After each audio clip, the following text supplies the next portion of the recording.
Bienvenidos amigos a esta reflexión de hoy viernes. Vamos a cerrar este capítulo de esta semana con una reflexión muy bonita. Todos los días son reflexiones muy bonitas las que da la Iglesia Católica.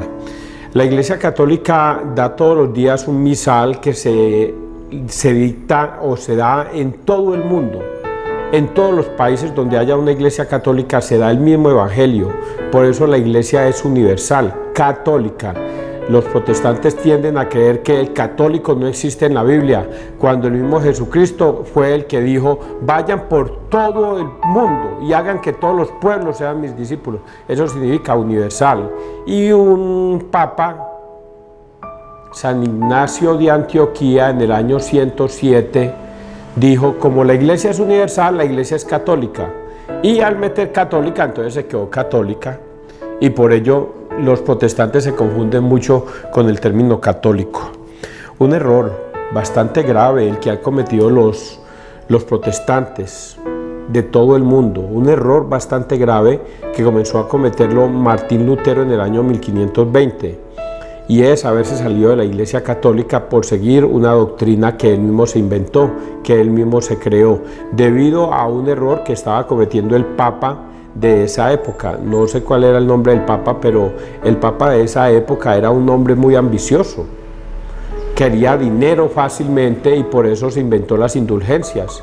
Indulgencias que era que si usted pagaba cierta cantidad de dinero, podía obtener el reino de los cielos, de acuerdo a la cantidad, y podía pasar de largo por el purgatorio sin necesidad de entrar en él si pagaba cierta cantidad de dinero a la iglesia. Y eso embejucó a Martín Lutero, que hizo salirse de la Iglesia Católica para montar su propia doctrina. Un error bastante grave y que está estipulado en la misma palabra de Dios desde el tiempo de Pablo, cuando Pablo dice que muchos apostatarán de la Iglesia de Cristo, saliendo y enseñando doctrinas de demonios. Eso está escrito en la Biblia, muchachos. Y él dice: pero si yo mismo o un ángel del cielo bajara y les predicara un evangelio diferente al que Cristo nos enseñó, sea anatema, sea maldito. Y volvió y lo repitió: si yo mismo o un ángel del cielo bajara y les enseñara una doctrina diferente a la que Cristo nos enseñó, sea maldito. Ese es un problema bastante delicado de los protestantes.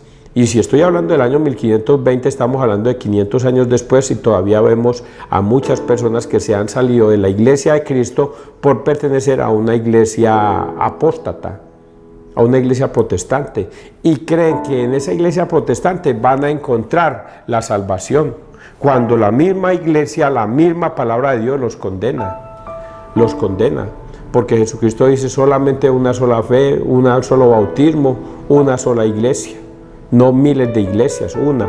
Y por eso en Mateo 16, 18 la creó y la fundó y se la entregó a Pedro, le entregó las llaves, le dio poder, todo lo que ates y desates, quedará atado y desatado en el cielo. Le dio ese poder a Pedro.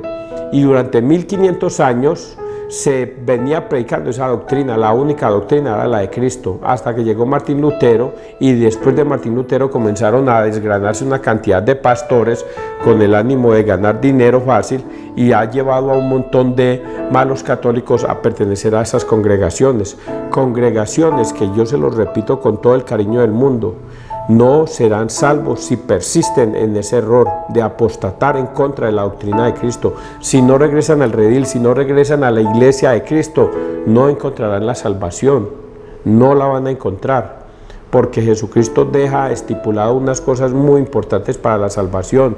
La primera, en Juan 20, 21, 23, dejó estipulado como sacramento la confesión, confesarse con un sacerdote, y los protestantes dicen que no. Dejó estipulado otro sacramento, la Eucaristía, en Lucas 19, 22, y ellos dicen que no, que ese pan no, ahí no está Cristo. Prefieren apostatar en contra de lo que ordenó Cristo y obedecerle a un pastor mentiroso que pertenece a la iglesia. No encontrarán la salvación, muchachos. No la van a encontrar porque se han alejado de Cristo mismo y de su doctrina. Hoy vamos a leer unas cosas impresionantes. Yo esto nunca lo había leído. No así como lo voy a interpretar en el día de hoy. Y es una cosa que yo no lo sabía. Por eso que me parece tan maravilloso la Iglesia Católica con su doctrina y con lo que enseña todos los días. Como el primer texto tiene que ver con el Salmo y tiene que ver con el Evangelio, una cosa impresionante. Vamos a persignarnos en nombre del Padre, del Hijo, del Espíritu Santo. Amén. Esto que yo digo, muchachos, yo soy muy consciente de muchos o pocos me ven. Muchos o pocos me ven, pero Jesucristo también era consciente de eso. Por eso decía unas frasecitas al final que decía: el que quiera oír, que oiga. Es así de sencillo. La palabra de Dios no es obligación para nadie. Primera lectura, nos persignamos, ¿no? En nombre del Padre, del Hijo y del Espíritu Santo. Amén. Primera lectura de la profecía de Ezequiel 3:16, 1:15, 60, 63. Eras perfecta con los atavíos que yo había puesto sobre ti y te prostituiste. Y antes de empezar esto, voy a decirles que aquí está hablando en un lenguaje poético sobre la iglesia de Cristo. La iglesia de Cristo es el tema de hoy.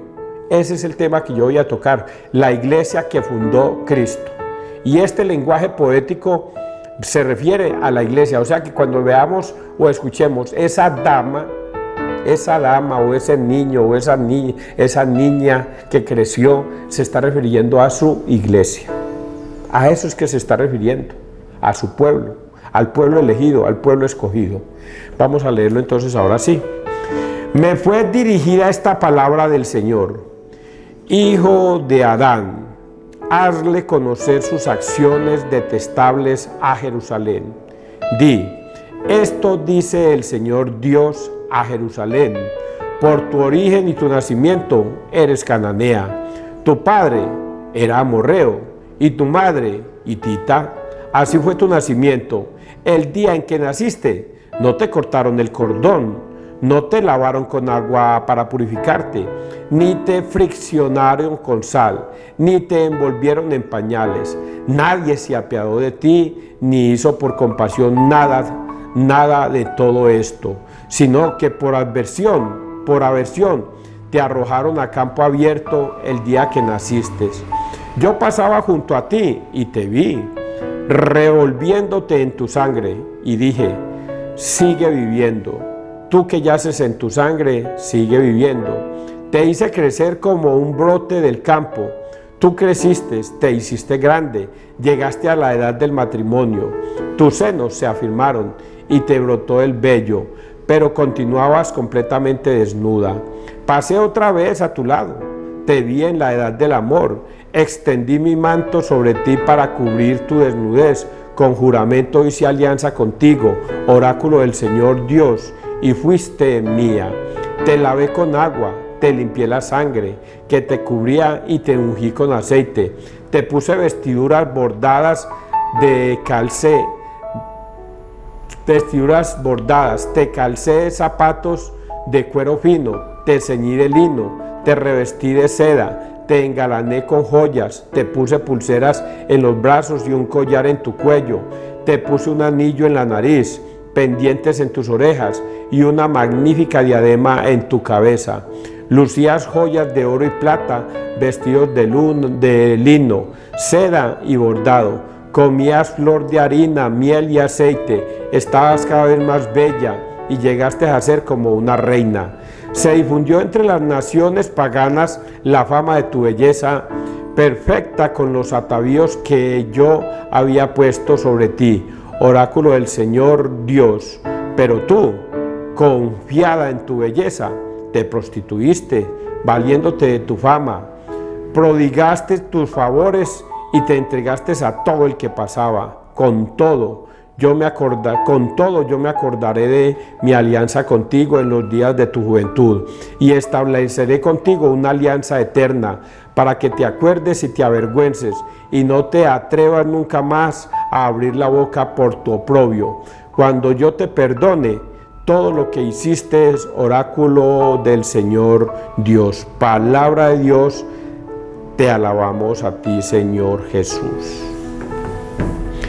Esto es un lenguaje poético. Ahí está hablando de una imagen que nosotros la alcanzamos a palpar, pero que yo la alcanzo a interpretar. ¿Cómo la interpreto yo? él habla de que encontró a una niña que no fue, ni siquiera que nació desnuda, ni siquiera le cortaron el cordón umbilical, y ella bañada en sangre. Y dice que Dios pasó por ahí y se apiadó de esa niña y la amamantó y le dijo: vivirás. Ahí se está hablando de ese pueblo cananeo, de ese pueblo que estamos hablando de la época de Jacob, de la época cuando fue vendido José por sus hermanos como esclavo a los egipcios. Estamos hablando de ese tiempo. Por eso él dice al principio: eres de padre cananeo, de mujer, de madre hitita. Está hablando de esos tiempos. Y luego yo volví a pasar y tú creciste.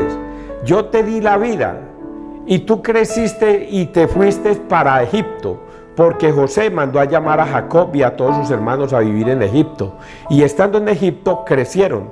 Y volvió a pasar el Señor por allí y vio que esa mujer, que es su iglesia, su pueblo, había crecido y se había formado y toda la cosa. Y nuevamente yo te desposé.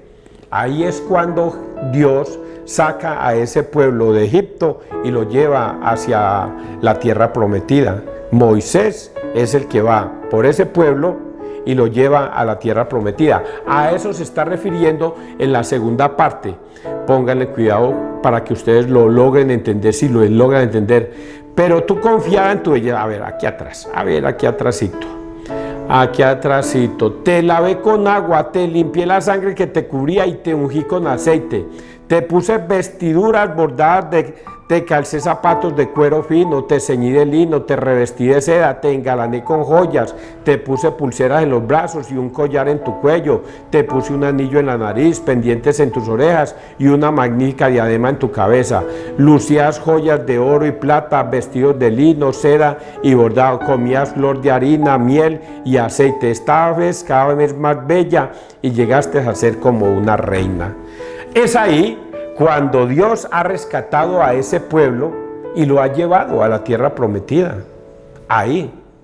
Y lo ha llevado a la tierra prometida. ¿Han pasado cuántos años? Un montón de años, 40 años que vivieron ellos en el desierto y todas estas cosas. Y el Señor dice: y a pesar de eso yo me preocupé por ustedes, y a pesar de que ustedes en Éxodo 24, ustedes hicieron una imagen de oro y renegaron de mí y quisieron más bien idolatrar dioses ajenos, yo te perdoné y yo te seguí adelante cubriendo y te cubrí y todas esas cosas. Y luego viene una tercera parte, que es esta: se fundió entre las naciones paganas la fama de tu belleza, perfecta con los atavíos que yo te había puesto sobre ti, oráculo del Señor Dios.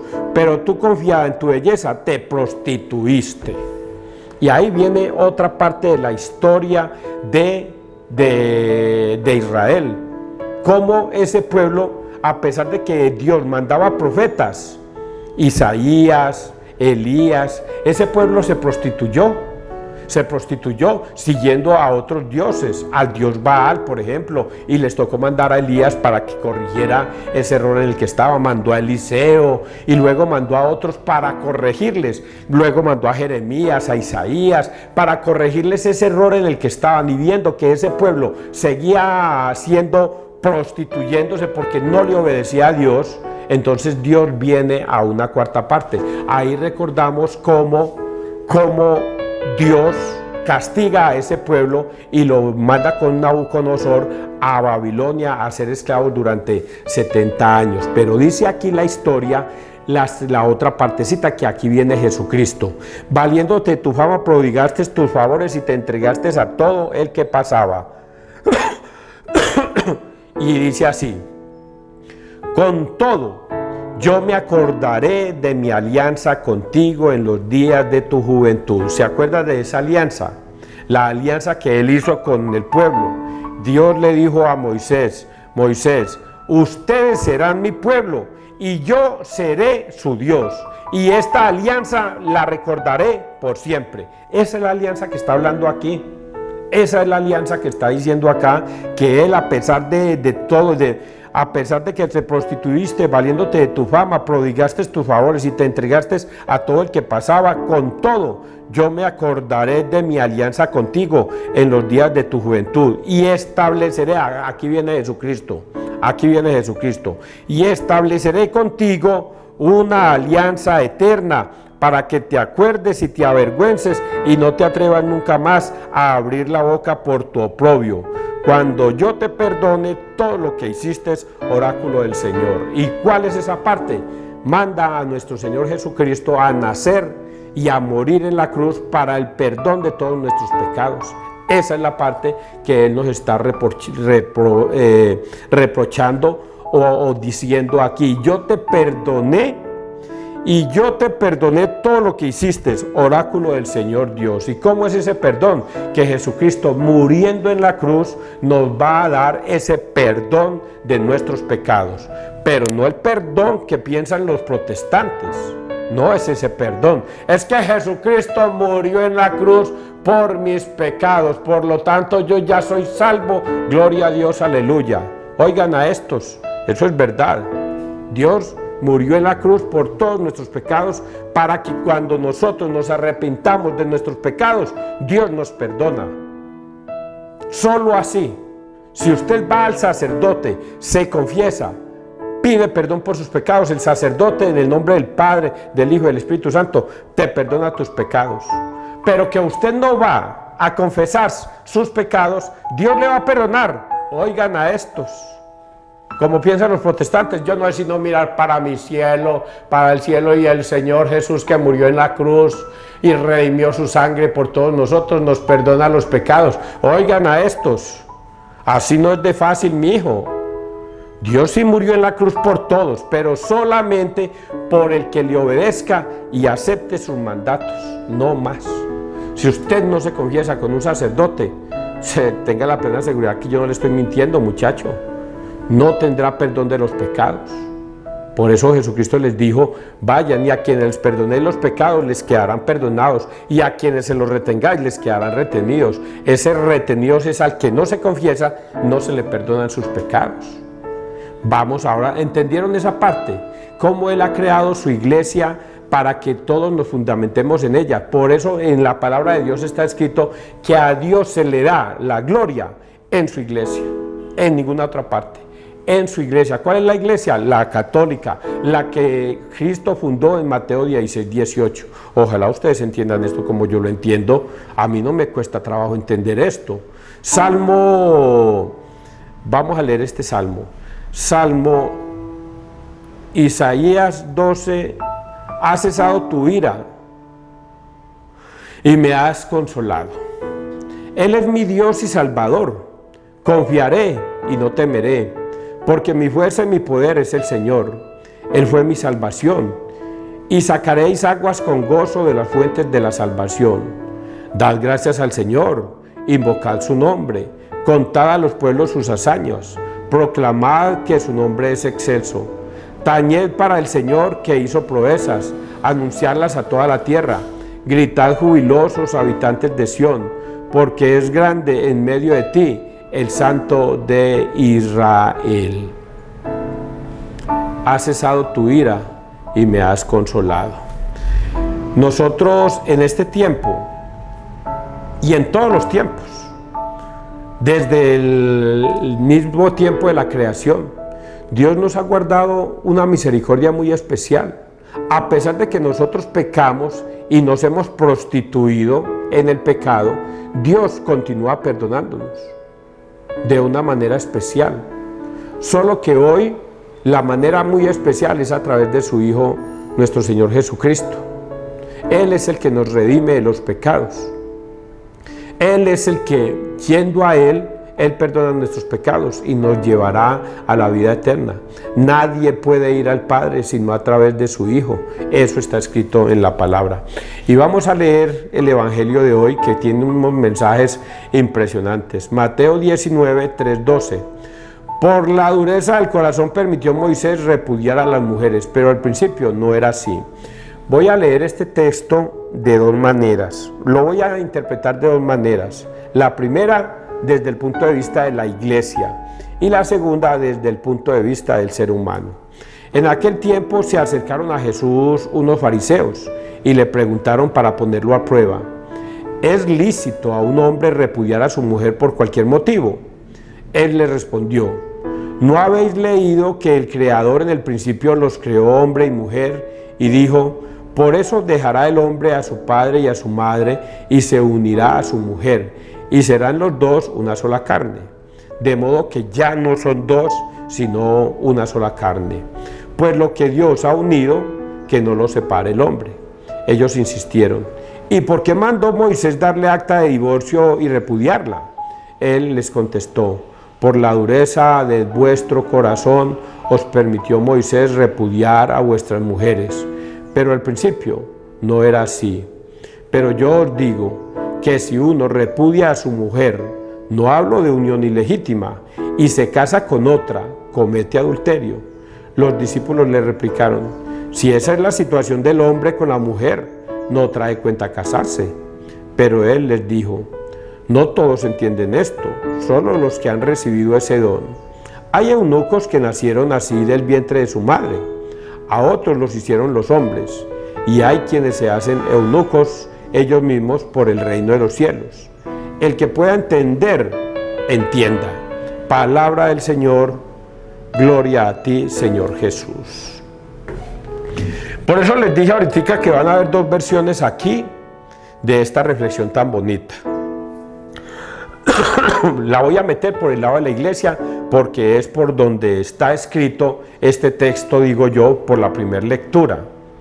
Y es que Dios se ha congraciado con su pueblo de una manera especial para que Cristo, que es el novio, y el pueblo, que es la novia, se unan y formen una sola carne, un solo espíritu. Por eso Dios, al principio en la primera lectura, Dios coge a esa mujer, que es la iglesia, que es su pueblo elegido, y lo convierte en el pueblo de Cristo, para que sea la novia de Cristo. Y por eso Cristo viene y forma su iglesia. Y por eso dice la palabra de Dios, que la cabeza es Cristo y el cuerpo es su iglesia. Y los dos se formarán en uno solo. No existe, óigalo bien, esto lo dije yo al principio, no existen dos iglesias, no existen tres, no existen cuatro, una sola iglesia, un solo cuerpo. Por eso es que Pablo nos va a relatar que la iglesia de Cristo es su cuerpo y Él es su cabeza, y los dos se unirán y serán uno solo. Eso nos lo va a enseñar Pablo en sus escrituras, en sus cartas, que Cristo y la iglesia son uno solo y son un matrimonio, así como está escrito aquí. Y el hijo dejará a su padre y a su madre y se unirá a su mujer, y los dos serán uno solo. Por eso, la iglesia de Cristo es una, que es la iglesia católica, la que fundó en Mateo 16:18. No puede existir la adventista como iglesia de Cristo, no puede existir los testigos de Jehová como iglesia de Cristo, no puede existir los pentecostales como iglesia de Cristo, la luz del mundo como la iglesia de Cristo, y todas las iglesias que existen en el mundo como la iglesia de Cristo, porque no existe sino una y sola iglesia que Él fundó en Mateo 16:18. Tú eres Pedro, y sobre esta piedra edificaré mi iglesia. Por eso, cuando yo les digo a ustedes que si usted está en otra congregación diferente a la iglesia católica, yo se los repito una y otra vez: no hay salvación para quienes persistan en el error de estar por fuera de la iglesia de Cristo. No hay esa salvación a menos que se arrepientan y regresen al redil, a la iglesia de Cristo. Ahora vamos a interpretarlo desde el punto de vista humano, que es lo que los fariseos aquí lo están poniendo a prueba, y también cabe y cala entre nosotros. Llaman los fariseos y le dicen, y le preguntan, en aquel tiempo se acercaron a Jesús los fariseos y le preguntaron para ponerlo a prueba: ¿es lícito a un hombre repudiar a su mujer por cualquier motivo? Es lícito. Y el Señor les dice, no, eso no es lícito. Al principio Dios los creó, hombre y mujer, y los unió, y los dos serán una sola carne. No es lícito. Pero entonces, ¿por qué Moisés sí lo permitió? Y entonces él viene a deshacer lo que Moisés, por sabiduría humana, hizo, que fue darle cartas de repudio al hombre contra la mujer. Entonces, en los tiempos de Moisés, viendo la testarudez de los hombres, dijeron, bueno, si usted no quiere vivir más con esa tatacoa, con esa tigresa, pues sepárese, pues, fírmele carta de repudio que usted no quiere vivir más con ella y ya, dele lo que a ella le corresponde y listo. Y ya puede divorciarse.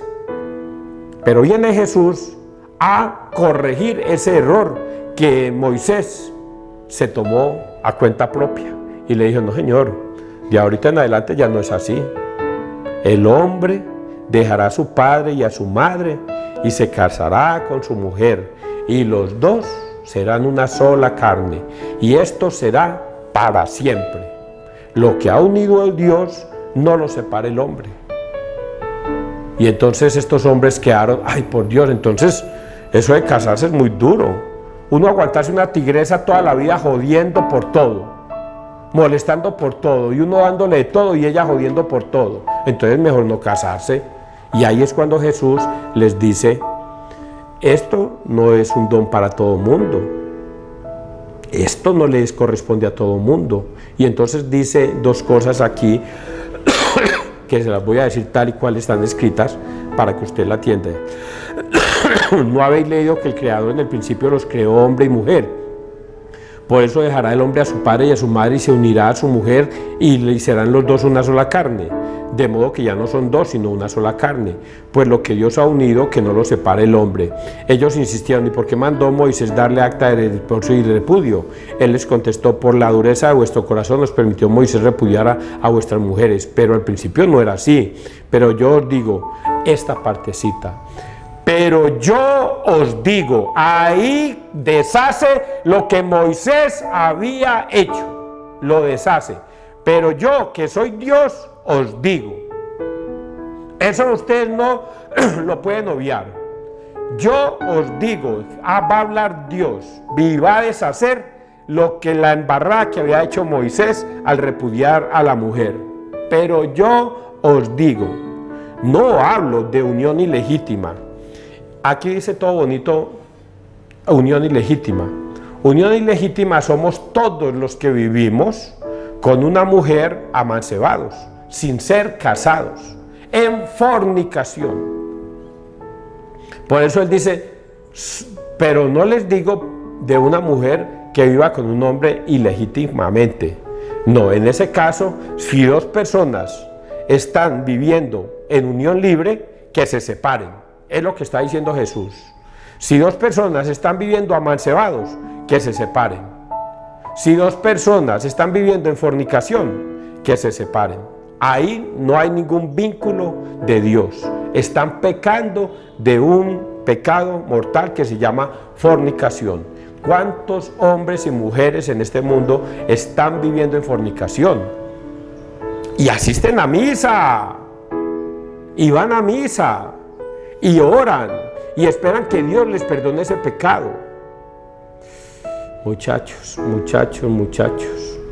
aquí Dios está diciendo con su palabra que en unión ilegítima nadie puede vivir rejuntados, nadie. Sepárense los que vivan arrejuntados.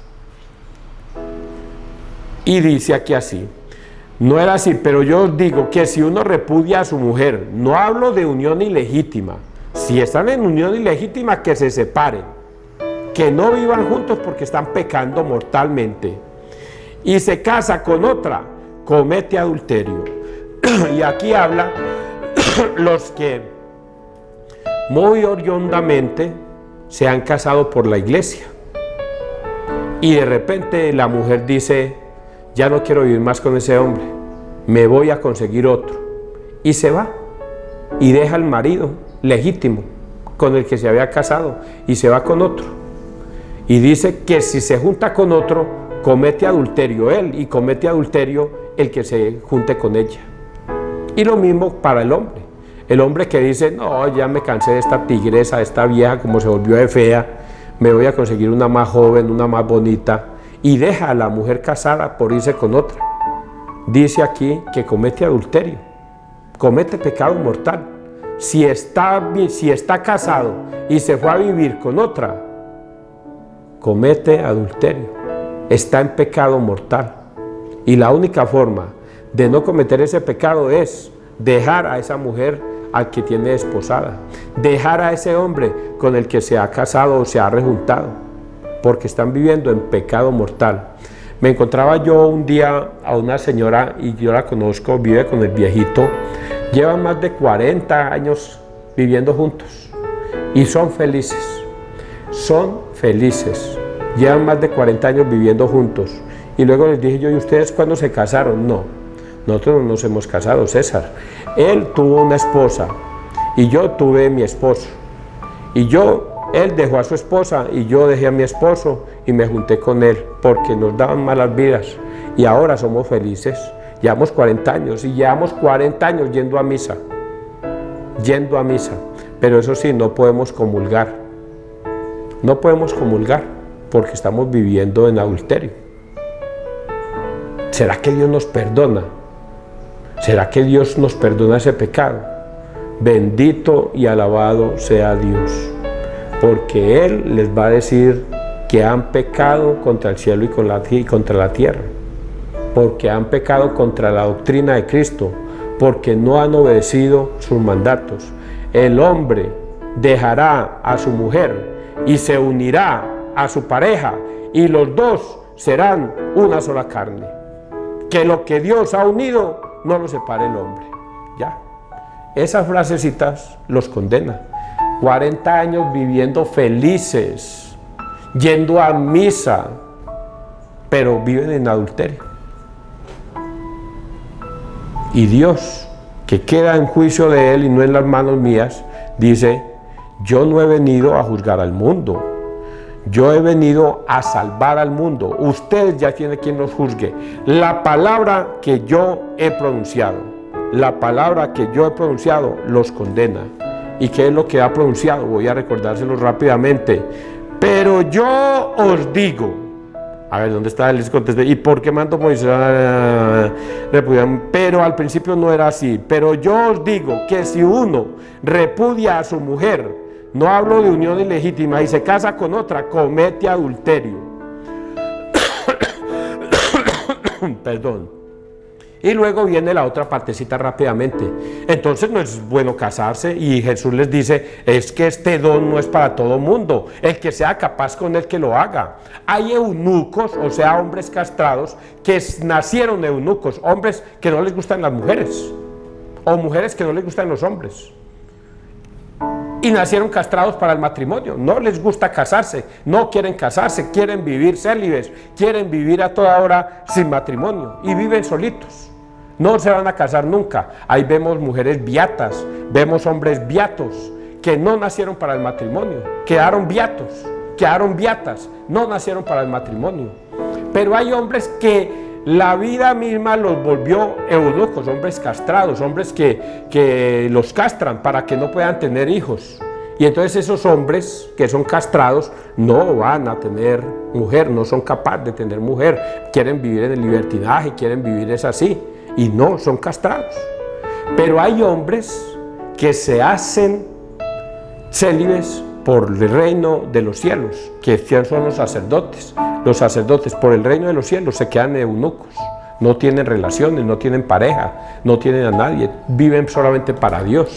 Y es lo que Jesucristo dice acá en estos 3 textos. Los discípulos le explicaron, si esa es la situación del hombre con la mujer, no trae cuenta casarse. Pero él les dijo, no todos entienden esto, solo los que han recibido ese don.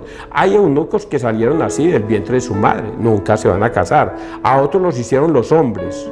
Y hay quienes se hacen eunucos ellos mismos por el reino de los cielos. El que pueda entender esto, que lo entienda. Ustedes entendieron este mensaje tan bonito del día de hoy.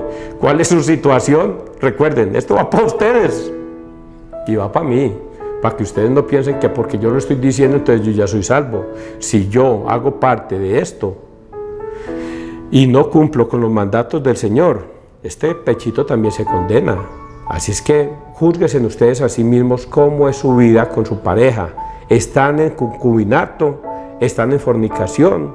¿Están viviendo como Dios manda? ¿O están viviendo en adulterio? Que Dios te bendiga, que Dios nos bendiga donde quiera que todos estemos.